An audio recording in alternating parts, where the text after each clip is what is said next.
ពារបានផល100%កុំឲ្យមានកូនបន្តពីយើងរួមភេទហើយគឺការប្រើប្រាស់ថ្នាំពន្យាកំណត់បែបបន្ទាន់72ម៉ោងថ្នាំ72ម៉ោងបើចង់បានប្រសិទ្ធភាពបំផុតបងប្អូននៅជាមួយគ្នាហើយញ៉ាំភ្លាមប៉ុន្តែបើសិនជាបងប្អូននៅជាមួយគ្នាហើយ5-6ម៉ោងក្រោយ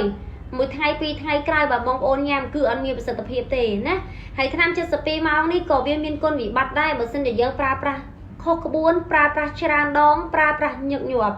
ច្បាប់ថ្នាំនេះអាចប្រើបានតែ2ដងក្នុងមួយខែទោះបីជាបងប្អូនប្រើច្រើនដងកន្លងមកអត់មានបញ្ហាអីក៏ដោយប៉ុន្តែវានឹងមានផលប៉ះពាល់នៅពេលដែលបងប្អូនរាងកាយចាប់ផ្ដើមខ្សោយប្រើថ្នាំនឹងច្រើនទី1ធ្វើឲ្យស្ត្រីខ្លះប្រើហើយទៅជារលាកក្តៅក្រហល់កាហាយទ្វាមាស្ត្រីខ្លះប្រើហើយទៅជារាំងរដូវមិនទៀងស្បូនមានបញ្ហាខ្សោយធ្លាក់សរលាកខុសប្រក្រតីជាពិសេសគឺរដូវមិនទៀងរាំងរដូវបាត់រដូវមកតិច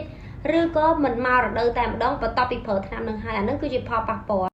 មេរោគប្រមេះការតាមណាគឺការតាមរយៈផ្លូវភេទសម្រាប់អ្នកដែលមានដៃគូច្រើនចំពោះស្ត្រីឬក៏បុរសបើនៅជាមួយគ្នាហើយមានការធ្លាក់សរហូរលំអត់ដេកខ្ទុះខៀវខាប់រមាស់ធំក្លិនស្អុយ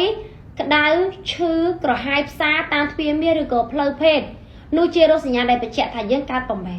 ហើយប្រមេះនេះបើសិនជាបរិះវិញគឺនាំមកក្តៅហ្មងឈឺមានអារម្មណ៍ថាកាហាយផ្សារមាស់ក្លិនស្អុយពីខាងក្នុងហើយបើសិនជាស្ត្រីវិញគឺកាហាយឈឺផ្សាពេលរួមភេទហើយនឹងពេលដែលនៅជាមួយគ្នាហើយបើសិនជាយើងអាចបានរកដំណោះស្រាយបានត្រឹមត្រូវទេ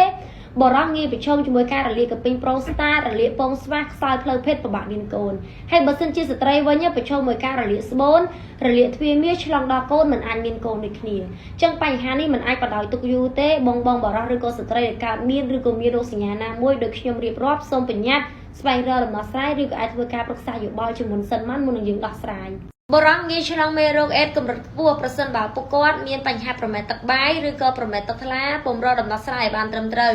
ជាពិសេសធ្វើឲ្យបរិះខ្សោយសុខភាពផ្លូវភេទអាចនឹងរលាកដល់ពងស្វាតែចំណែកឯស្ត្រីវិញគឺប៉ះពាល់ខ្លាំងទៅដល់បញ្ហាពិបាកក្នុងការមានកូនឬក៏មិនមានកូននិងបញ្ហាកូនក្រៅស្បូនជាពិសេសបញ្ហាដែលត្រូវបារម្ភខ្លាំងបំផុតគឺបញ្ហារលាកស្បូនរលាកទ្វារមាសដែលមានការឈឺចាប់ពេលនៅជាមួយគ្រួសារហូរទឹកលំអើថ្លាពីប្រដាប់ភេទក្លិនស្អុយជាប់ជាប្រចាំការរមាស់ក្តៅកាហាយឬក៏ឈឺឆាប់ឈួរនៅពេលដែលយើងបញ្ចេញទឹកកាមឬក៏ពេលដែលយើងបត់ជើងតូច